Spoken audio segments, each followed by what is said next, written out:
Salam sejahtera, saudara yang kekasih di dalam nama Tuhan Yesus Kristus. Sekarang kita coba akan memikirkan satu topik baru tentang apa yang seringkali menjadi pro kontra dan masih terus menjadi pertanyaan, yaitu persembahan persepuluhan. Saudara, mari kita menyelusuri ini dengan baik, dengan tepat, sehingga ketika kita berbuat dengan bijak. Nah, ini perlu. Yang pertama yang harus kita pahami, saudara yang kekasih, di dalam bagian ini adalah konsep dari perpuluhan itu sendiri. Nah, jika kita melihat di dalam Alkitab, konsep perpuluhan sudah dikenal sejak awal, bahkan dalam zaman Abraham. Abraham dicatat memberikan persembahan persepuluhannya kepada Abimelek, karena dianggap Abimelek lebih tinggi. Dan Abraham, jangan lupa, Abraham belum menjadi bangsa Israel. Jadi perpuluhan dimulai bukan sejak bangsa Israel. Begitu ya. Tetapi nanti ditumbuh kembangkan. Jadi Abraham sendiri, kotanya sendiri kalau kita melihat dari Ur Kasdim itu adalah di bagian selatan daripada kira-kira Babelonia atau Irak. Lalu dia berpindah ke Haran dengan orang tuanya dan itu ke utara, lalu dia melanjutkan perjalanannya menuju kepada tanah Kanaan, Mesir dan seterusnya. Nah, jadi ini kita harus memandang dulu, saudara yang kekasih, konsep perpuluhan itu ternyata sudah dikenal pada waktu itu. Ya, mengapa hitungannya 10 kita nggak tahu persis. Tetapi itu yang ada. Yang kedua, kemudian rupa-rupanya anak Abraham, cucu Abraham meneruskan. Yakub memberikan persembahan perpuluhannya sebagai rasa syukurnya kepada Tuhan. 1/10 dari apa yang didapatkannya, dipersembahkannya. Nah, ini bergerak. Tetapi ingat lagi, Yakub juga belum menjadi satu bangsa. Sampai kemudian Israel menjadi satu bangsa dengan satu konsep agama yang teratur dan tertulis, yaitu kitab hukum Taurat. Jadi kita mesti ngerti dulu. Jadi sebelum Taurat itu ada, konsep perpuluhan itu sudah ada. Itu dulu. Ya, supaya kita jelas. Sebelum Taurat ada, konsep persepuluhan tidak ada. Zaman Abraham, ya, kemudian zaman Yakub, kita tidak tahu ke belakang. Tidak cukup data kita. Tetapi itu sudah mengindikasikan bahwa kelihatan sekali Abraham sudah memahami betul konsep itu. Mungkin orang tuanya juga. Atau mungkin ke belakang juga. Ya, tetapi data yang kita ada sudah cukup. Nah, sekarang yang akan kita pikirkan sebetulnya apa yang kita pahami selama ini adalah lebih kepada apa yang menjadi konsep di dalam kehidupan orang Israel, saudara. Nah, ini perlu. Nah, karena itu mari kita lihat apa yang dikatakan Alkitab di dalam Bilangan pasal 18. Bilangan pasal 18 ayat 20 dan 21. Bilangan 18, 20 dan 21, demikian firman Tuhan. Tuhan berfirman kepada Harun, di negeri mereka engkau tidak akan mendapat milik pusaka dan tidak akan beroleh bagian di tengah-tengah mereka. Akulah bagianmu dan milik pusakamu di tengah-tengah orang Israel. Mengenai Bani Lewi, sesungguhnya aku berikan kepada mereka segala persembahan persepuluhan di antara orang Israel sebagai milik pusakanya, untuk membalas pekerjaan yang dilakukan mereka, pekerjaan pada kemah pertemuan. Saudara-saudara, menjadi menarik kalau kita membaca bagian ini. Pertama, konsep awal sangat jelas, bahwa Tuhan sendiri berfirman melalui Musa bahwa Lewi tidak akan mendapat tanah bagian di dalam tanah pusaka yang Tuhan janjikan.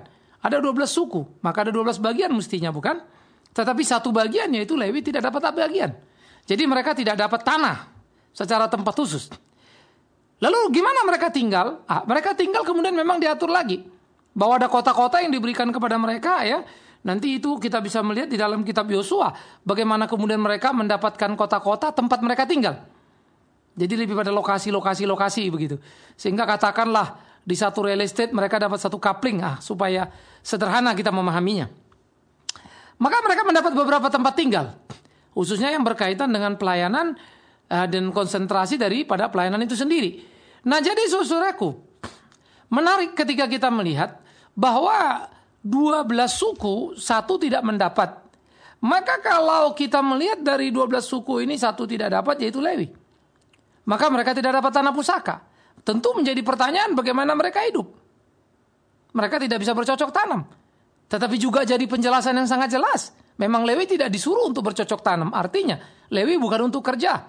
Jadi Lewi bukan pengusaha. Itu dulu yang clear. Yang penting, sikap keimanan di waktu lampau dulu. Sehingga ada pemilahan itu dengan segera menunjukkan pada kita. Lewi memang tidak akan hidup dari tanah yang diolahnya. Lewi tidak akan hidup dari pertanian ataupun peternakan. Lewi tidak akan hidup dari usaha. Itu dulu. Supaya bisa membedakan garis tegas pendeta dan pengusaha. Yang sekarang campur aduk. Nah, kita selalu menerjemahkan macam-macam, sama seperti Paulus misalnya jual tenda lalu diterjemahkan pendeta boleh jadi pengusaha. Saya kira itu pemelintiran yang cukup menyakitkan. Karena Paulus jual tenda adalah kalau dia mau pergi pelayanan dan kemudian yang mau dikunjungi adalah daerah yang miskin, dia tidak punya lagi bekal uang, dia bikin lalu dia pergi dan selesai. Dia bukan pengusaha tulen. Mana ada orang bikin tenda 2 minggu lalu pergi lalu tidak jualan-jualan. Ya, jadi jangan mengambil satu kasus untuk enaknya saja. Dan Paulus tidak pernah membuat tenda kalau dananya cukup. Kemudian yang lain mendukung lagi dan seterusnya dan seterusnya dan seterusnya. Jadi kita mesti memilah dulu. Sejak awal Lewi dikhususkan untuk melayani. Itulah para pelayan. Itulah para hamba Tuhan. Memang dikhususkan untuk itu. Dia tidak mendapat tanah karena dia memang tidak perlu berurusan dengan itu. Dia hidup dari pelayanannya. Tuhan akan pelihara dia. Maka Tuhan berkata, mereka menjadi milik pusakaku. Hebat kan? Nah, jadi pembagian ini dulu yang penting. Nah, bagaimana untuk mereka hidup? Tuhan mengatur. Ini yang indah. Tuhan atur lewat apa? Persembahan. Persembahan apa? Persepuluhan. Nanti dalam konteks persembahan persepuluhan inilah kemudian kita memahami bahwa 11 suku lain yang mendapat tanah, mereka akan mengolah tanah mereka dan mereka akan memberikan 10% dari penghasilan mereka sebagai persembahan mereka yang akan dikelola oleh Lewi sesuai dengan apa yang Tuhan perintahkan.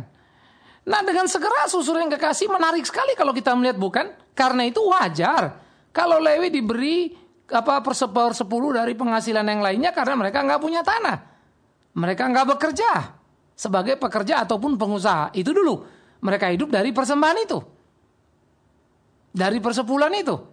Siapa? Lewi. Lewi yang mana? Semua Lewi. Bukan cuma tokoh Lewi. Bukan cuma pemimpin Lewi. Bukan cuma imam besar. Tapi para Lewi. Jadi ada pemerataan yang diatur di sana. Ini menarik. Ini yang perlu kita pahami dulu. Jadi konsep pertama tadi, mereka dengan segera dipisahkan dari dunia usaha. Karena mereka nggak dapat tanah. Hal yang kedua, mereka dapat 1/10 dari suku-suku lain. Tapi bukan untuk Lewi senior. Bukan Lewi kepala begitu ya. Semua orang Lewi. Dihidupi dari situ. Ya termasuk tentu anak-anak, bukan? Dari mana dia mau makan? Nah, dari situ semua. Jadi tidak ada Lewi senior, Lewi junior sehingga kemudian satu berhak mengambil perpuluhan, yang lain tidak. Bukan. Nah, ini saya pikir perlu untuk disadari saudara yang kekasih, di dalam kita memahami konsep-konsep ini supaya tidak terjadi monopoli kan begitu. Nah, ini kan Alkitab yang atur. Ya, ini perlu untuk kita pahami bersama. Sehingga menarik sekali sebetulnya ketika itu diatur sedemikian rupa. Sehingga apa yang diatur di dalam kebutuhan-kebutuhan hidup itu, sehingga untuk apa? Untuk supaya Lewi concern dalam pelayanan. Jadi jangan sebentar ngurusin jemaat Allahnya, sebentar lagi dia pergi ke sawah. Enggak begitu. Sebentar urusin gereja, sebentar urusin usaha. Enggak begitu. Nah, jadi kita jangan memelintir bagian-bagian yang salah, ya, untuk kepentingan dan pembenaran pada tindakan kita yang salah. Nah, karena itu mari kita luruskan, saudara.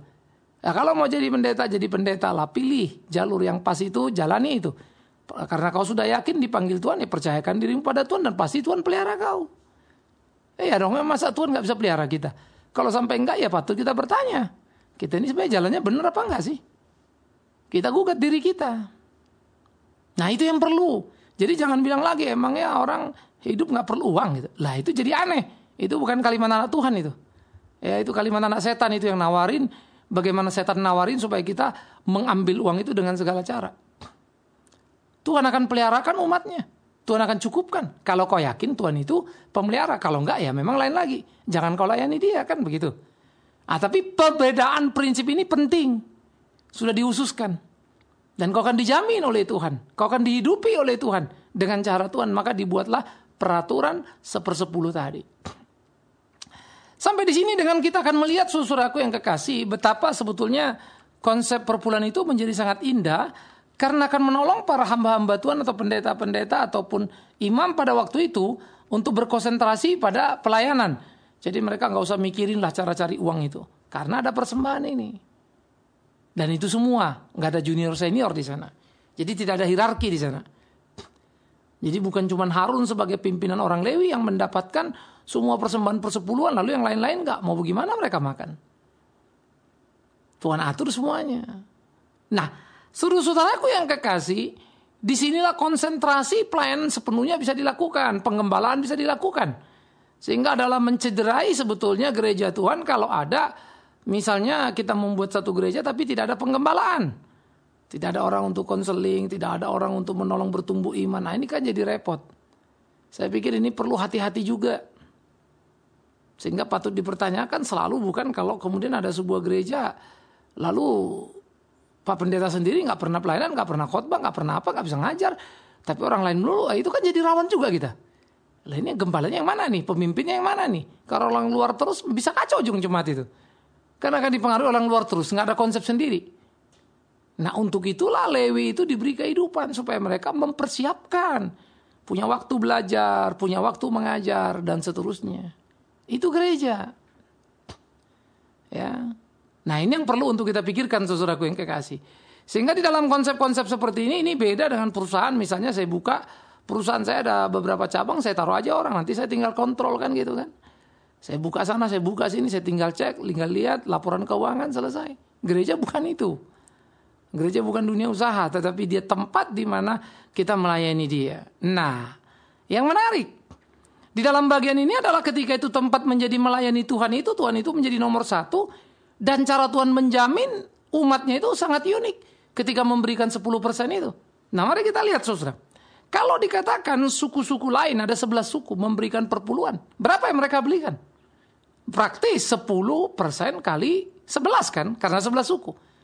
Berarti kalau sudah memberikan 10%, berapa yang sisa pada mereka?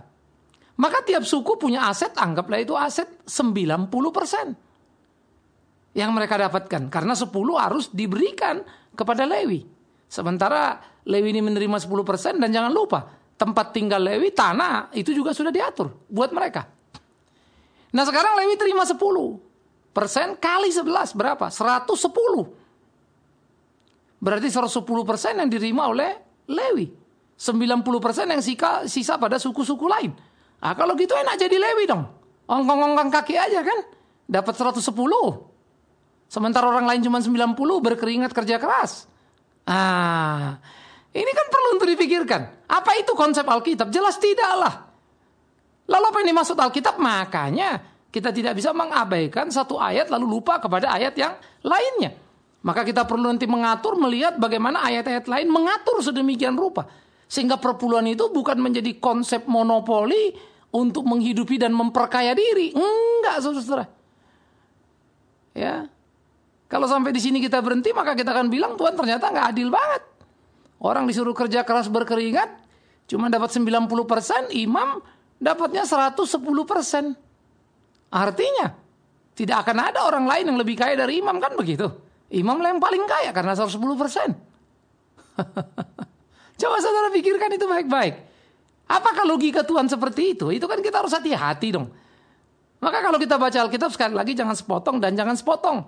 Sehingga pertama Bani Lewi itu mendapat 1/10, yes. Tapi bukan berarti juga mereka tidak mendapat tanah. Mereka dapat tanah sebagai coupling di dalam real estate lah. Anggap tadi seperti yang saya bilang. Suku-suku lain dapat real estate sekian hektar misalnya kan. Mereka dapat satu coupling. Nah nanti dibagi-bagi tempat-tempat di mana mereka bisa tinggal. Tapi cukup untuk tanah tinggal mereka. Bukan untuk dikelola sebagai usaha, unit usaha. Enggak. Tetapi mereka terima 110%. Bukan untuk okang kaki. Enggak juga. Kenapa? Karena 110% itu adalah nilai yang nanti harus didistribusi oleh mereka. Jadi bukan dimakan imam tok begitu loh saudara. Nah ini perlu. Di samping persepuluhan masih ada persembahan-persembahan lain. Persembahan sukacita, persembahan sukarela, dan seterusnya, saudara. Ada beberapa jenis persembahan yang masih berjalan terus dalam kehidupan orang-orang Israel. Untuk apa? Dibawa lagi ke Bait Allah. Untuk siapa? Lagi-lagi untuk Lewi. Waduh, sudah 1/10 saja kaya, tambah kaya lagi dong. Iya kan? Berarti Lewi adalah konglomerat. Kalau ini yang terjadi, rame-rame orang jadi pendeta semua. Dan rupa-rupanya itulah matematik beberapa orang. Sehingga akhirnya banyak orang berani untuk meninggalkan usahanya lalu masuk dalam gereja. Tetapi ironisnya kemudian gereja menjadi baju saja untuk usaha yang diteruskan. Karena ini profitnya hebat sih, duduk-duduk udah pasti dapat 10% punya kan gitu. Yang kerja keras orang lain. No tax, no risk. Siapa yang nggak mau? Nggak ada pajaknya, nggak ada risikonya. Pendapatan bersih. Wow, kan gitu. Nah inilah kekacauan yang mengatasnamakan Alkitab. Ironis memang ini saudaraku. Karena itu kita harus berhati-hati sekali ketika kita mencermati pemahaman perpuluhan itu. Saya akan menyambung nanti dengan konsep persepuluhan. Sehingga persepuluhan itu kan nanti diatur untuk diberikan kepada siapa. Ada posting-postingnya. Nah posting-posting ini akan kita pertajam nanti. Yang pertama itu adalah tentu untuk kehidupan orang Lewi sendiri. Tapi yang kedua juga jangan lupa untuk pemeliharaan bait Allah. Ada lagi aspek yang ketiga. Uang perpuluhan itu juga diatur untuk siapa? Janda miskin. Yaitu orang-orang Israel yang tidak berkemampuan hidup cukup. Lalu keempat siapa? Keempat juga dikatakan orang asing. Orang asing adalah orang non-Israel. Yang hidup miskin di sekitar Israel. Mereka harus dapat berkat dari Israel. Wiset. Indah sekali. Itulah hidup yang tertib. Hidup yang manis. Sehingga di situ Lewi terasa sekali menjadi berkat. Bagi orang-orang yang susah, Lewi terasa menjadi berkat. Bagi mereka-mereka orang yang terbuang. Yang tak punya identitas kebangsaan yang ada di Israel. Mereka terperhatikan dan hidup karena kehadiran Lewi. Tapi jangan lupa dari mana Lewi mendapatkannya. Suku-suku yang lain itu. Indah. Jadi Lewi bukan untuk memperkaya dirinya. Walaupun memang imam di waktu lampau kegendengan semua, begitu kan? Semua hanya betah dengan baju efodnya yang mahal-mahal itu. Akhirnya itu saja menjadi konsen mereka, perhatian mereka. Sehingga seringkali banyak Lewi mengabaikan tugas-tugas panggilan mereka. Dan itu terasa ketika kita melihat misalnya dalam cerita Samaria yang baik hati. Imam lewat ada lihat orang di seberang, buah pula belagak bego aja. Lewi lewat juga sama. Imam sudah pasti dari Lewi, walaupun Lewi mungkin belum tentu jadi imam dia. Belum menjadi imam atau belum jadi imam besar, tapi dia ada di situ. Sama saja brengseknya mereka ini kan. Sampai orang Samaria yang lewat, yang disebut selalu pendosa itu, malah itu yang bertindak. Malulah. Nah itu mau menunjukkan Lewi ataupun si ahli Taurat ini sangat betah dengan efodnya yang mewah itu, yang megah itu. Itu aja yang diurusinya tiap hari. Orang di seberang sana tidak diurusinya dengan dalih pula lagi kan. Siapa tahu orang itu sudah mati. Nanti kalau aku sentuh, aku pegang mayat ya guys. Najis lah aku nanti katanya. Tapi dia tidak periksa. Padahal itu lebih kepada alasan. Untuk tidak mau repot dan direpotkan. Karena dia merasa sudah melakukan kewajibannya, tugas pelayanannya. Karena dia dari Yerusalem menuju ke Yeriko. Dia sudah menyelesaikan semuanya. Tapi apa yang dilakukannya? Memalukan. Berarti waktu dia pelayanan di Yerusalem itu munafik semua. Itu di Bait Allah itu munafik itu. Begitu dia keluar, dia lewati orang tidak ditolongnya. Padahal kasihlah Tuhan Allahmu dengan segenap hatimu, jiwamu, akal, budimu. Dan sesama manusia seperti dirimu sendiri. Pasti terus menerus diucapkan mereka itu 10 hukum itu. Tapi omong kosong tindakan mereka bukan. Nah jadi disinilah kita harus memahami Lewi adalah Lewi yang dipanggil, dihususkan oleh Tuhan. Lewi adalah Lewi yang tidak mempunyai hak tanah karena memang dia bukan pengusaha. Lewi adalah Lewi yang hidup dari persepuluhan karena memang hanya itu yang mereka terima. Tetapi Lewi adalah Lewi yang melayani, menjadi berkat bagi banyak orang. Karena itu tugas panggilan. Ya, jangan lupa tadi kalau mereka sudah terima persepuluhan dari 11 suku, maka 110. Apakah Tuhan menciptakan ketidakadilan? Mereka dapat 110. Sementara orang lain yang kerja berkeringat dapat 90. Jelas tidak. Karena memang ada pembagian konsentrasi dari 110 itu kan. Dari 110 yang mereka terima dari 11 ini.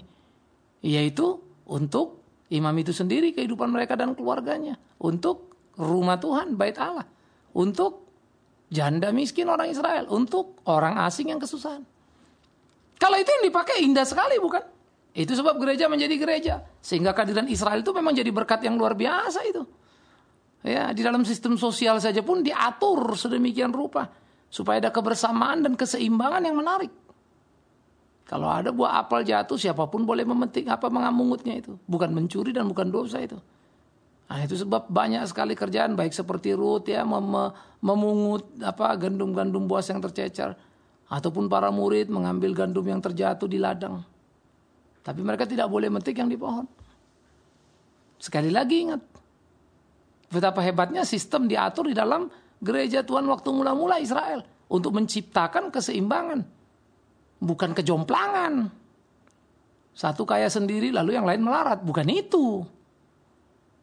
Kalau itu mah semangat orang dunia itu. Gereja tidak seperti itu. Apakah kita juga melakukan hal yang sama? Itu pertanyaan serius. Sehingga kita menjadi berkat bagi orang di sekitar kita, itu pertanyaan serius.